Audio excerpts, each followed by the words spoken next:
Halo, assalamualaikum, selamat malam pemirsa TV Notaris dimanapun Anda berada. Saat ini kami berada di Kota Semarang dalam rangka menyambut hari ulang tahun Ikatan Notaris Indonesia yang ke-118. Banyak hal yang bisa dipikirkan sebagai refleksi atas kejadian-kejadian masa lalu, khususnya mengenai tugas dan jabatan notaris. Di hadapan Anda, di samping saya, sudah duduk ada 3 orang. Mereka adalah notaris di semuanya Semarang ya. Kabupaten Demak. Kabupaten Demak, semua Kabupaten Demak ya. Ya, Kabupaten. Kabupaten Demak di Jawa Tengah. Beliau-beliau ini kebetulan mereka aktif di organisasi. Satu sebelah saya adalah Mbak Heni Risawati. Betul. Ya, Heni Risawati SHSPN. Beliau di Pengda INI dan Dewan Kehormatan Daerah. Kemudian di Pengda IPAT di MP 2D.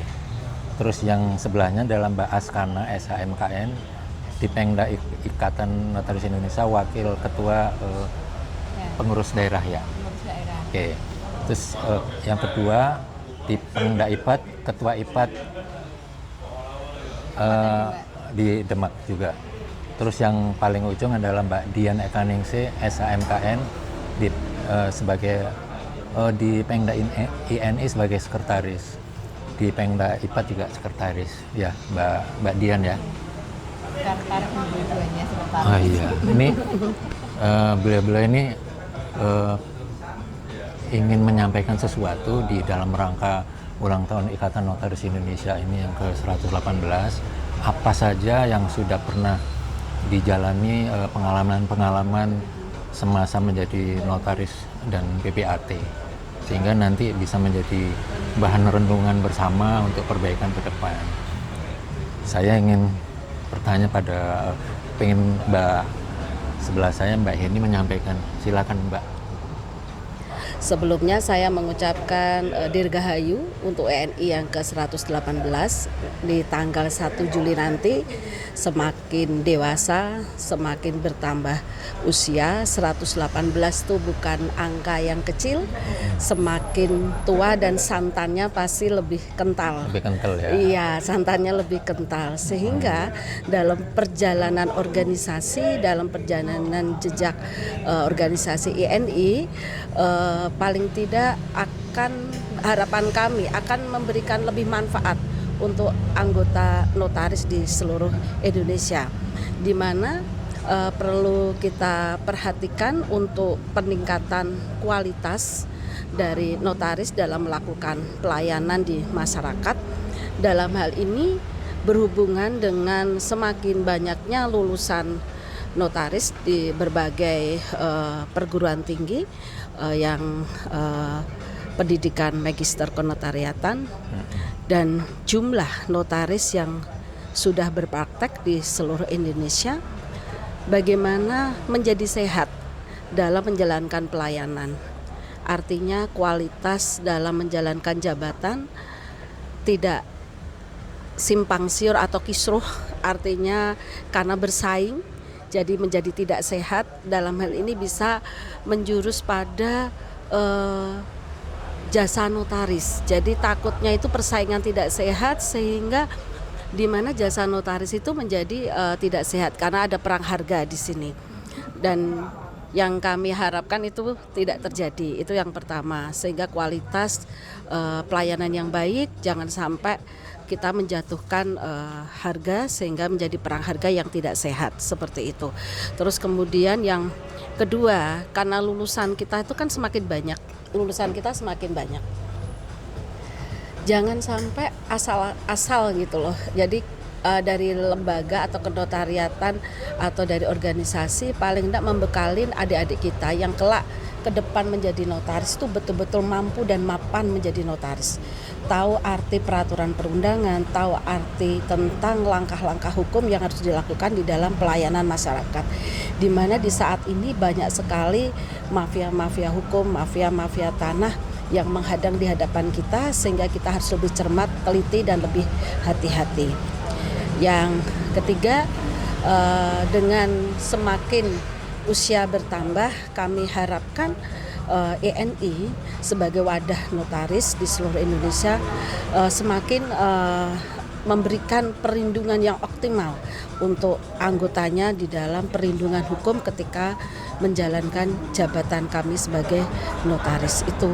Mbak Heni sudah memulai pengantarnya tadi, sudah sebetulnya sudah mencakup semua ya. Tadi menyinggung soal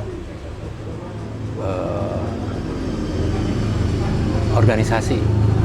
Menurut Anda, kesan Anda terhadap kiprah organisasi selama ini bagaimana terhadap perlindungan anggota, termasuk pembinaan dan sebagainya? Selamat malam rekan-rekan semua. Mengenai organisasi INI kita yang saat ini sudah menginjak usia 118 tahun, 1 abad lebih. Pengalaman saya selama ini menurut saya perlu lebih ditekankan untuk memberikan perlindungan kepada anggota yang sedang tertimpa masalah. Karena selama ini saya merasa peran organisasi itu tidak terlalu signifikan ya untuk melindungi teman-teman kita yang mungkin sedang tertimpa masalah. Kita sendiri sebetulnya kan kepanjangan tangan dari pemerintah ya selaku pejabat umum, tapi untuk perlindungan kepada kita masih sangat kurang. Kita sendiri dalam menjalankan jabatan juga tidak bisa memilih apa klien yang datang nanti itu dia itu baik ataukah ada maksud-maksud tertentu yang kita tidak tahu. Yang awalnya baik suatu saat ternyata ada masalah di kemudian hari. Mungkin itu bisa yang saya sampaikan. Kalau dari pihak pemerintah sendiri bagaimana pembinaan terhadap notaris? Kalau dari sisi pemerintah, dari pembinaan terhadap notaris kan memang ada jenjang ya, jenjang MPD, kemudian MPW maupun MPP. Selama ini dari MPD sih lebih banyak mengoreksi tentang administrasi kantor notaris yang lebih banyak ditekankan seperti itu. Kemudian untuk masalah perlindungan anggota saya rasa masih belum terlalu optimal. Tadi istilah Anda belum signifikan ya, itu perlindungan belum signifikan kan kalau dalam tanda kutip mengerikan sekali. Mohon maaf ini tidak bermaksud untuk menjatuhkan dari martabat MPD sendiri maupun organisasi Cuma yang selama ini terjadi memang kalau notaris ada masalah kan lebih banyak berjuang sendiri Ini bisa jadi refleksi ke depan bisa jadi refleksi selama 118 tahun ini sebetulnya sudah sejauh mana organisasi itu memberikan peran yang strategis untuk perlindungan anggotanya. Sekarang ini Mbak Asna dikenal oleh sementara notaris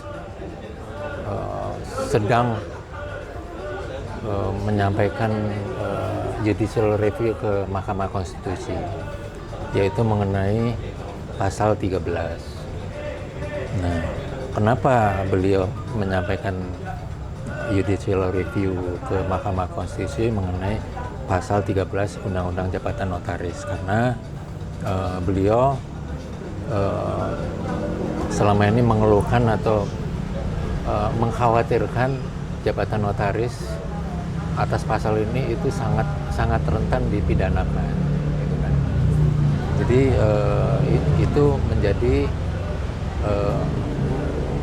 menjadi pemikiran bersama, dan beliau menyampaikan judicial review ini dengan beberapa orang notaris. Sudah disampaikan ke Mahkamah Konstitusi, udah sidang kedua. Alasan beliau menyampaikan ini, beliau menyampaikan secara pribadi bukan lewat organisasi, karena nanti akan dijelaskan sendirilah. Monggo Mbak Asna.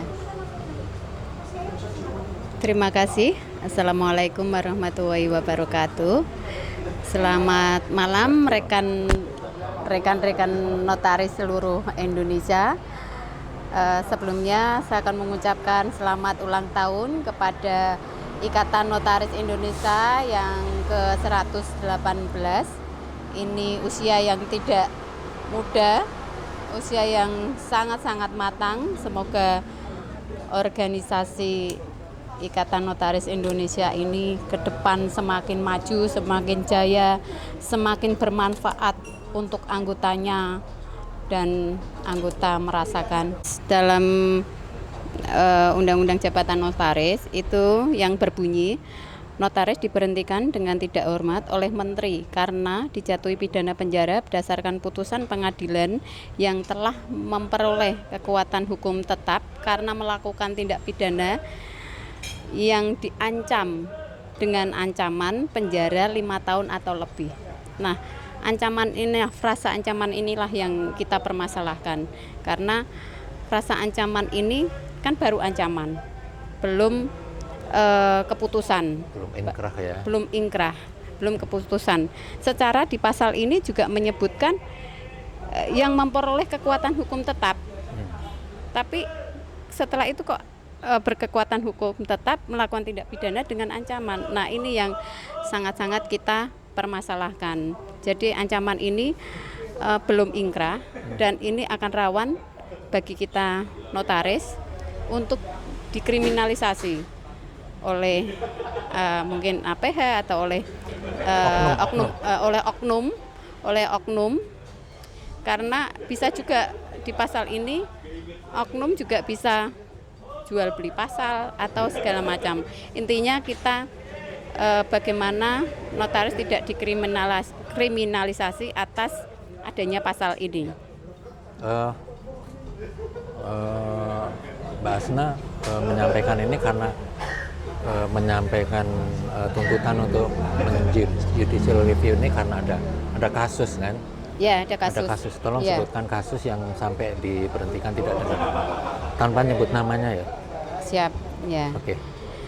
Alasan yang kedua saya mengajukan judicial review ini, saya prihatin dengan rekan-rekan sejawat saya notaris yang sejatinya mereka, menurut saya kan juga mengikuti dalam persidangan dan menurut saya itu beliau kena kriminalisasi karena dalam beliau diancam 8 tahun tapi putusannya hanya 6 bulan. Ketika dia banding putusannya hanya percobaan. Ketika dia kasasi keputusannya juga percobaan. Ada juga rekan kami yang lain. Terus yang ini, ya ini tadi sempat dipecat. Ya, ada rekan kami yang lain juga ancamannya di atas 5 tahun. Kenanya 6 bulan, tapi beliaunya dipecat. Karena apa? Karena pasal 13 ini. Ada juga yang ancamannya 5 tahun, tapi kenanya tetap di bawah 5 tahun. Kenanya hanya 3 tahun, tapi juga dipecat. Karena apa? Karena pasal ini. Karena pasal ini menyebutkan ancaman. Ancamannya semua itu di atas 5 tahun, tapi putusan inkrahnya kan tidak ada 5 tahun, hanya 6 bulan, hanya 3 tahun. Nah, seperti itulah yang menjadi dorongan kami untuk mengajukan judicial review atas pasal ini. Iya. Dari dua kasus yang disampaikan oleh Mbak Asna tadi, saya melihat ada satu kasus seorang notaris yang, mohon maaf namanya tidak disebutkan, dia diancam hukuman di atas 5 tahun. Ya kan, diancam hukuman di atas 5 tahun, kemudian belum inkrah, putusan belum inkrah. Ya, ternyata putusannya hanya 6 bulan. Hanya yang pertama percobaannya. 6 bulan terus percobaan. 6 bulan terus percobaan. Jadi diancam di atas 5 tahun. Ancamannya 8 tahun. Diancam 8 tahun. Ya, diancam 8 tahun, ternyata putusannya hanya 6 bulan. Hanya 6 bulan. Bandingnya percobaan malahan gitu kan. Kasasinya percobaan. Tapi dia sudah kadung direkomendasi untuk dipecat juga. Kalau ini sebenarnya kalau yang itu karena belum ada permohonan dari siapapun untuk rekomendasi itu. Jadi dia belum dipecat. Tapi dia juga akan terhantui selamanya kalau nanti akan ada permohonan untuk diberikan sanksi atas itu. Ya, jadi Ya. yang memberhentikan adalah kementerian ya. Ya, kementerian. Diusulkan oleh majelis. Ya, ada yang majelis mengusulkan. pengawas. Ya. Ini terus yang Kalau kedua, yang kedua dia diancam diancam di atas 5 tahun. di atas 5 tahun, Ya, kena 6 bulan kena 6 bulan. dan dipecat. Nah, ini dipecat. Jadi Dipecat. ternyata hanya diputus 6 6 bulan, bulan. tapi dipecat. Dipecat. Ya, Itulah yang menjadi keprihatinan kami dan pasal itu bisa dikenakan oleh siapa saja notaris yang mungkin dapat hukuman semacam itu. Ya, Ya. ini kalau menurut kesan saya ini bisa dimain-mainin ini dengan adanya kondisi begitu ya. Ya, betul sekali. Artinya pasal itu sebetulnya enggak Ya, pasal itu kan Enggak. pasal yang ambigu. ambigu Pasal yang tidak ada kepastian. Padahal kita sebagai warga negara kan ya butuh kepastian. Ya, pasal ini karena ancaman itu bisa dipermainkan oleh siapa saja dan kita bisa sebagai pejabat. Menurut Anda adil enggak? Ya, ini sangat tidak adil. Sangat tidak Ya, adil. makanya kami ini mengajukan permohonan judicial review atas pasal tersebut karena Oke. saya menilai pasal ini sangat tidak adil dan sangat-sangat tidak adil. Oke. Oke, kalau gitu ini biar menjadi perhatian ya. Ya. Apa pesan penutupnya, Mbak? Ya, semoga pengajuan judicial review kami dikabulkan dan dikabulkan oleh Hakim MK yang terdiri dari 9 hakim ya itu. Semoga dikabulkan dan ini menjadikan notaris itu ya tenang gitu. Ya menjalankan tugas dengan tenang, dengan baik. Seperti Ini menurut itu. Anda dengan pasal ini bisa dipermainkan itu ya notaris ya? Dengan pasal ini notaris bisa sangat dipermainkan karena ini baru ancaman, baru ancaman, tapi sudah bisa direkomendasikan untuk diberhentikan. Tadi Anda sampai bilang ada istilah jual beli pasal ya? Bisa juga itu, dan itu bisa dipermainkan oleh Oknum ya? oknum. Baik. Terima kasih Mbak Mbak Asna, Mbak Heni, Mbak Dian atas apa yang disampaikan dikeluhkan. Mudah-mudahan menjadi perbaikan ke depan. Terima kasih pemirsa, terima kasih. Assalamualaikum. Waalaikumsalam warahmatullahi wabarakatuh.